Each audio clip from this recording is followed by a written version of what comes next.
मैं जयमती कुमारी चौहान, सहायक शिक्षिका, धनश्री हाई स्कूल, धनश्री, कार्बी आंगलंग, असम। आज मैं कक्षा नौवीं का परीक्षा कहानी पर चर्चा करेंगे। प्रेमचंद्र की कहानी परीक्षा पर चर्चा करेंगे। इससे पहले कि प्रेमचंद्र की व्यक्तित्व और कृतित्व पर प्रकाश डाल लेते हैं, तब उनकी कहानी को हम सहज से अध्ययन करेंगे। मुंशी प्रेमचंद्र को उपन्यास सम्राट कहते हैं।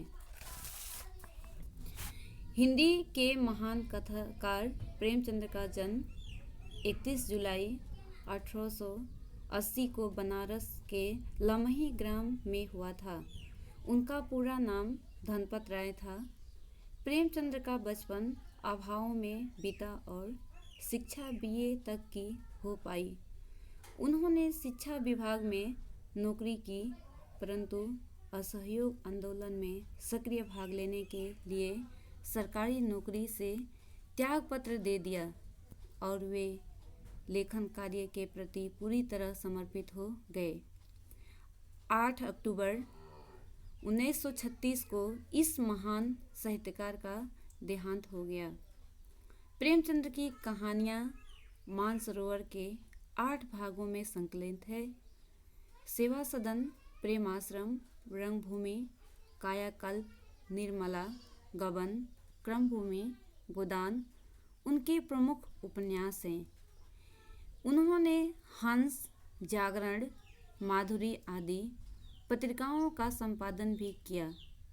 कथा साहित्य के अतिरिक्त प्रेमचंद्र ने निबंध एवं अन्य प्रकार का गद्य लेखन भी प्रचुर मात्रा में किया। आप साहित्य को सामाजिक परिवर्तन का सशक्त माध्यम मानते थे।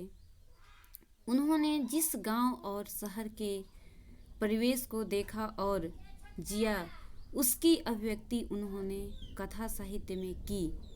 किसानों और मजदूरों की दयनीय स्थिति, दलितों का शोषण, समाज में स्त्री का दुर्दशा और स्वाधीनता आंदोलन आदि उनकी रचनाओं के मूल विषय हैं।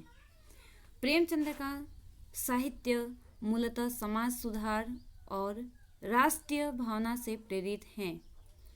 वह अपने समय की सामाजिक और राजनीतिक परिस्थितियों का पूरा प्रतिनिधित्व करता है। प्रेमचंद्र की भाषा सरल, सहज, मुहावरेदार और पात्रानुकूल है। परीक्षा कहानी प्रेमचंद्र की श्रेष्ठ कहानियों में से एक है। इस कहानी के माध्यम से प्रेमचंद्र ने अफसर या अधिकारी के चयन में विद्वता के अतिरिक्त दया, परोपकार की भावना, कर्तव्यपरायणता जैसे सद्गुणों पर अधिक बल दिया है। सच्चे अर्थों में मनुष्य केवल विद्या और ऊंची उपाधियों से महान नहीं होता, बल्कि उसके हृदय में संचित प्रेम भावना ही उसे महान बनाती है। प्रेमचंद्र की यह बहुचर्चित कहानी इस विचारधारा से सपुष्ट है। कहानी में दिखाया गया है कि सुजान सिंह ने रियासत के दीवान पद के लिए उम्मीदवार की परीक्षा किस प्रकार ली है। परीक्षा कहानी पर हम चर्चा करेंगे कि इस कहानी के माध्यम से लेखक क्या कहना चाहते हैं। जब रियासत देवगढ़ के दीवान सरदार सुजान सिंह बूढ़े हुए तो उन्होंने परमात्मा की याद आई। जाकर महाराज से उन्होंने विनय की। दीनबंधु दास ने श्रीमान की सेवा 40 साल तक की। अब कुछ दिन परमात्मा की भी सेवा करने की आज्ञा चाहता हूँ। दूसरे, अब अवस्था भी ढल गई, राजकाल संभालने की शक्ति नहीं रह गई।